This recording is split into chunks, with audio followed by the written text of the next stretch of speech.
Assalamualaikum warahmatullahi wabarakatuh. Perkenalkan, nama saya Anis Rehana. Saya dari Fakultas Ekonomi Bisnis Islam, Prodi Perbankan Syariah 4. Saya dari semester 5. Di sini saya akan mewawancarai Mbak Rizka, yang dimana saya ingin bertanya, pinjaman dana apa yang pernah Anda lakukan?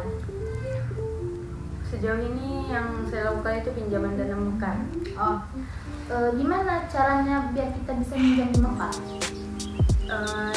Cara yang mau dilakukan, yang dipersiapkan atau syarat-syarat yang harus bisa kita pinjam di Mekar itu biasanya kita diperlukan fotokopi KTP, fotokopi kartu keluarga, pas foto, dan penanggung jawab. Berapa nominal yang pernah Anda pinjam di Mekar? Nominal yang pernah saya pinjam itu 1 juta dan 2 juta.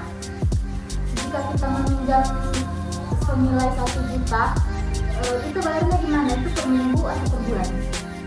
Kalau di Mekar itu pembayarannya itu ada yang per minggu, ada yang per 2 minggu. Terus misalnya kita bayar per minggu dengan nilai 1 juta, itu bayarnya berapa nominalnya? Kalau 1 juta itu 25.000 per minggu. Terus bunga pinjaman yang di Mekar itu berapa? Misalnya kita pinjam itu 1 juta dan per minggunya 25.000. Jadi kalau dalam jangka 1 tahun itu terkumpul duitnya jadi 1.200.000. Jadi biasa bunganya itu 200.000. Terus gimana pembayaran untuk ke Mekar? Itu melalui cash atau transfer? Pembayaran yang dilakukan di Mekar itu biasanya orang itu datang ke rumah, kayak misalnya di Mekar itu ada ketua. Bukan kalau kayak petugasnya kan nggak pergi ke rumah nasabah semuanya, cuma datang ke rumah satu ketua. Di situ itu datang nasabah mau kayak bayarnya sama petugas Mekar tersebut.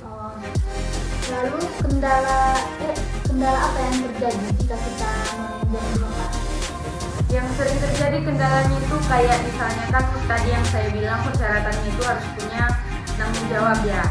Itulah waktu misalnya ada satu nasabah, misalnya dia lari ataupun kayak kabur lah, nggak mau bayar utangnya, nggak nampak lah dia gitu, nggak bisa dicari. Terus kita pasti mintanya ke penanggung jawab, dan penanggung jawabnya pun pergi gitu kan. Baru berarti kalau orang itu dua, peminjam sama penanggung jawabnya pergi, otomatis nasabah-nasabah semua harus tanggung renceng namanya. Harus ngerenceng semua senilai nasabah yang lari tersebut, senilai pinjaman pinjaman dia itu.